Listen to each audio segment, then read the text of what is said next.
장시간 저임금 노동에 시달리는 덤프트럭 운전자들, 이로 인한 과속사고 문제, 어제에 이어 오늘 연속 기획보도합니다.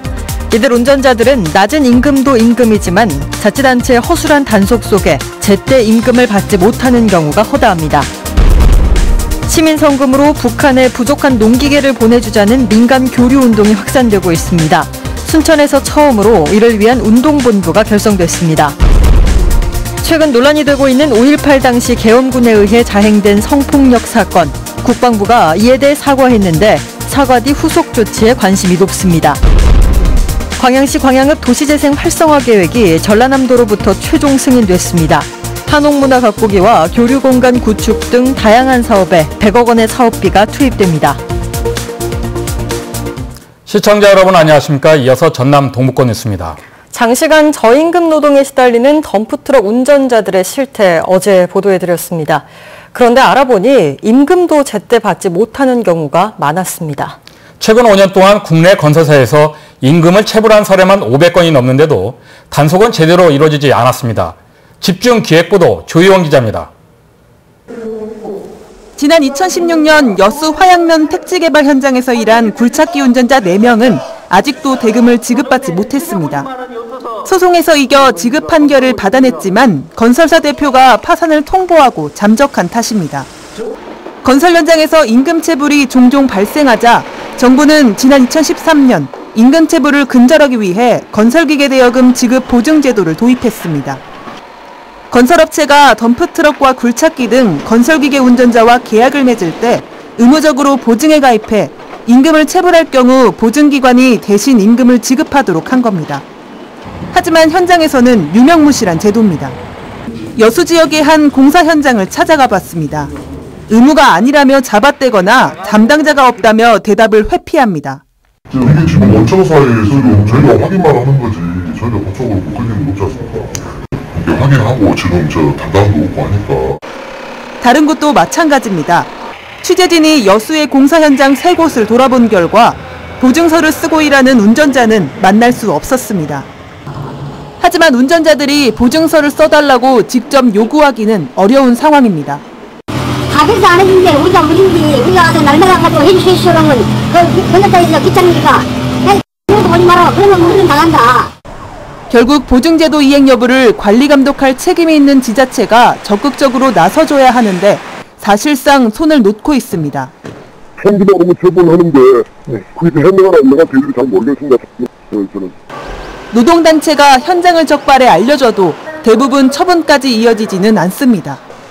지난달 여수에서만 5곳의 현장이 적발됐지만 단 한 곳도 행정처분을 받지 않았습니다. 행정처분을 받은 건설 현장은 지난 2년 동안 단 한 곳뿐이었습니다. 사정이 이렇다 보니 전국 건설 현장에서 보증에 가입한 건설업체는 10%에도 미치지 못합니다. 장시간 저임금에 시달리는 건설기계 운전자들. 자치단체의 안일한 단속과 부실한 행정 탓에 이 임금조차 제대로 받지 못하는 처지로 내몰리고 있습니다. MBC 뉴스 조희원입니다. 내일 전남 지역에는 10에서 40mm의 다소 많은 비가 내리겠습니다. 비는 내일 새벽부터 시작되겠고 특히 오후부터 밤까지는 지역에 따라 천둥과 번개로 동반한 시간당 20mm의 강한 비가 내릴 것으로 예상됩니다. 기상청은 또 남해안 일대의 최대 순간 풍속이 초속 20m에 이르는 강한 바람이 불겠다며 시설물 관리에 주의할 것을 당부했습니다. 여수시가 섬지역 주민 복지 향상을 위한 도서 개발 사업에 나섭니다. 여수시는 올해부터 오는 2027년까지 10년간 관내 42개 섬지역에 국비 포함 1971억 원을 투입해 제4차 도서종합 개발 사업을 펼친다고 밝혔습니다. 여수시는 사업 첫 해인 올해 137억 원 규모의 개발 사업을 추진 중이며 내년 사업으로도 185억 원 규모의 도서개발 실시 설계 용역에 나서고 있습니다. 여수시는 이번 개발 사업을 통해 섬 무인화를 방지하고 섬 관광을 활성화하는 데 큰 도움이 될 것으로 기대했습니다.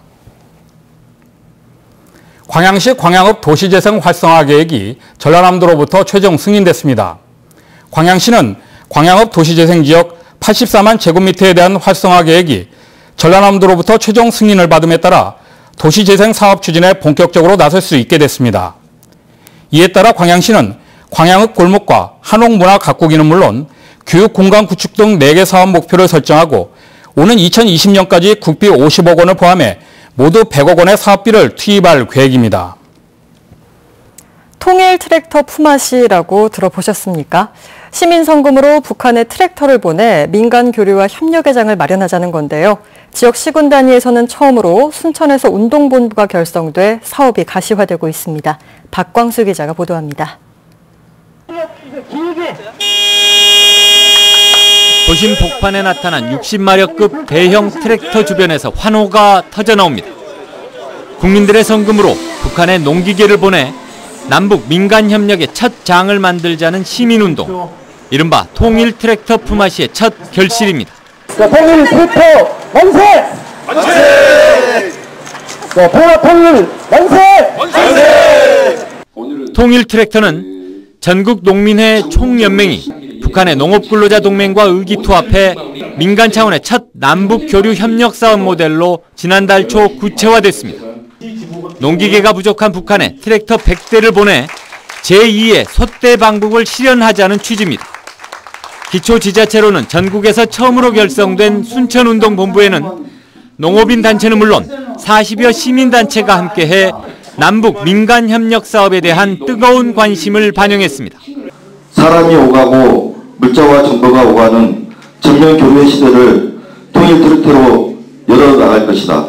실제 군사비가 줄어들어야만이 그걸로 인해서 민생 복지가 확대가 되고 또 복지 예산이 증액이 될 수 있기 때문에 지금 이 통일운동, 평화운동은 우리 실생활 바꿀 수 있는 그런 운동이라고 생각이 듭니다. 지역운동본부는 이곳 순천에서만 2대 이상의 트랙터를 확보해 다음 달 전국적인 트랙터 북송 행렬에 동참할 계획입니다. MBC 뉴스 박광수입니다. 민중당이 전라남도의 농민수당 도입 계획에 대해 환영의 뜻을 밝혔습니다. 민중당 전남도당은 논평을 통해 최근 열린 토론에서 농민수당의 필요성과 민생복지와 관련한 공감대가 형성됐다며 이를 위해 전라남도가 오는 2020년부터 농어민수당을 도입하기로 하는 등 의미 있는 성과를 거뒀다고 강조했습니다. 도당은 또 그동안 제기된 의견들을 모아 농민단체들과 기본 방안을 정한 뒤 농민수당 정착을 위해 전남도와 협력해 나갈 계획입니다. 여수시가 오늘 돌산읍을 시작으로 2018년산 공공비축미국 매입에 나섰습니다. 여수시는 오늘부터 26일까지 관내 21개 수매장에서 공공비축미 2만 9천여 가마를 매입합니다. 올해 수매량은 지난해보다 2천 가마 줄었으며 매입 품종은 미품과 신동진 2개 품목입니다. 여수시는 쌀 매입 때 우선 지급금 없이 수매 한 달의 말일에 포당 3만 원의 중간 정산금을 지급한 뒤 연말에 최종 정산금을 지급할 계획입니다. 광양시의회 의정비가 이달 말까지 최종 결정됩니다. 광양시는 내년부터 오는 2022년까지 광양시의회 의원들에게 지급될 4년간의 의정비를 결정하는 광양시 의정비 심의위원회가 구성돼 이달 말까지 활동에 나선다고 밝혔습니다. 현재 광양시의회 의원 의정비는 연간 3,672만 원으로 교육계와 법조계, 시민단체 등으로 구성된 의정비 심의위원회가 의정비 안을 정하면 의회에서 최종 의결하게 됩니다. 오는 15일 수능 시험을 앞두고 전남에서는 17,700여 명이 응시한 것으로 조사됐습니다. 전남도 교육청에 따르면 이번 수능 시험에 재학생 15,600여 명과 졸업생 1,800여 명이 응시해 지난해보다 소폭 늘었으며 도내 47곳에서 시험이 치러지게 됩니다. 이와 관련해 교육청은 지난해 수능 시험에서 답안 작성과 응시 방법 위반 등으로 3명이 적발됐다며 수험생들의 주의를 당부했습니다. 오늘 국방부가 5.18 당시 계엄군에 의해 자행된 성폭력 사건에 대해 사과했습니다. 하지만 아직 가해자가 밝혀지지 않은 상태에서 나온 사과여서 책임 있는 후속 조치를 요구하는 목소리가 커지고 있습니다. 남궁욱 기자입니다. 국방부가 5.18 당시 계엄군에 의해 자행된 성폭력 사건에 대해 공식 사과했습니다. 지난달 31일 17명의 피해 사실을 확인했다는 5.18 성폭력 공동조사단의 보고가 있은 지 일주일 만입니다. 무고한 여성분들께 말로 다할 수 없는 깊은 상처와 고통을 드린 점에 대해 정부와 군을 대표하여 머리 숙여 사죄의 말씀을 드립니다.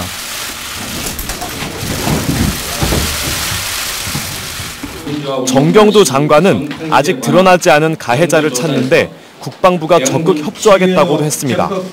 가해자 또는 소속 부대를 조사하고 5.18 진상규명을 위한 특별법상 진상규명의 범위에 성폭력을 명시할 것을 제안한 진상조사단의 권고를 엄중히 받아들여 성폭력 피해 여성들은 취재진에게 대신 전한 입장에서 늦었지만 사과를 받아 다행이라는 입장을 밝혔습니다. 오라버님 같은 경우는 이제 늦게라도 그렇게 진상조사를 하고 나서 사과하는 것 좀 다행이다. 그러나 그 아픔은 38년 동안 지속되어 있기 때문에 5월 단체와 광주 시민들은 국방부의 사과를 환영하면서도 가해자를 찾아낼 것을 촉구했습니다. 군 지휘부가 이거 적극적 책임을 지휘부에 대해서 적극적 책임을 물어야 되고, 그리고 아울러서 현장에 투입된 병사들 역시 더불어민주당과 민주평화당도 논평을 내고 성폭력 가해 부대를 비롯해 추가적인 진실을 찾는 일에 군도 용기 있게 협조하라고 촉구했습니다. 국방부의 이번 사과는 지난 2월 헬기 사격에 대한 손영무 장관의 사과에 이은 5.18과 관련한 두 번째 사과입니다. 계엄군들이 저지른 성폭력을 공식 사과한 국방부의 이번 사과가 진정성 있는 사과가 되기 위해서는 가해자를 찾아내고 가해자들에게 그 책임을 묻는 조치가 뒤따라야 할 것입니다. MBC 뉴스 남궁욱입니다. 효율적인 주민 건강관리를 위한 시설이 완공돼 본격적인 운영에 들어갔습니다. 순천시는 오늘 주민과 단체장 등 200여 명이 참석한 가운데 건강생활지원센터 개소식을 갖고 건강특화 산업과 질병예방관리 등 통합 프로그램을 운영해 지역 내 건강 증진에 도움이 될 것으로 기대했습니다. 사업비 24억 원이 투입된 지원센터는 신대지군의 지상 2층 규모로 지어졌으며 체력 단련실과 상담실 등 다양한 부대 시설을 갖추고 있습니다. 여수농협이 2018년 농축협 윤리경영대상 윤리경영상을 수상했습니다. 여수농협은 내부 조직의 소통 강화와 복무 기강 확립, 반부패 청렴 농협 구현을 위한 준법 경영 노력에 힘써온 것이 좋은 평가를 받았다고 분석했습니다. 농축협 윤리경영대상은 전국 1,100여 개 농축협을 대상으로 심사하는 상으로 여수농협은 지난해 전국 종합경영평가에서 1등급 조합으로 분류된 바 있습니다. 어업인들의 안전재해를 줄이기 위해 다양한 대책이 논의됐습니다. 해양수산부 주관으로 열린 오늘 심포지엄에서 참석자들은 올해 5월 개정된 농업안전보험법에 따라 대책을 마련하기 위해 용역을 추진 중이라며 특히 어업재해와 관련한 연구 내용을 공유하고 어민 지원도 강화하기로 했습니다. 현재 전남도는 어업인들의 피해 감소와 경영 복구를 위해 어선과 어선원 보험 등 4가지 분야에서 보험료를 지원하고 있습니다. 오늘 오전 11시 45분쯤 여수시 돌산읍 송도 인근 해상에서 조업을 하던 50대 여성이 바다에 빠졌습니다. 여수해양경찰서는 함께 조업을 하던 남편의 신고를 받고 출동해 54살 A씨를 긴급 구조해 병원으로 이송했지만 결국 숨진 것으로 알려졌습니다. 해경은 투망을 하던 A씨가 그물에 걸려 바다에 빠진 것으로 보고 정확한 사고 경위를 조사하고 있습니다. 전남도 교육청이 장서군 교육감 취임 이후 처음으로 조직 개편에 나섭니다. 도교육청은 지난 석 달 동안 준비 작업을 마치고 고위 행정직을 축소하는 등 개편안을 마련했다며 특히 각계각층으로 구성된 30여 명의 위원으로 교육참여위원회를 구성해 독립적으로 운영할 계획이라고 밝혔습니다. 그러나 이번 개편안과 관련해 소통 부재 등 지적이 나오면서 다음 달 도의회 통과 여부도 주목됩니다.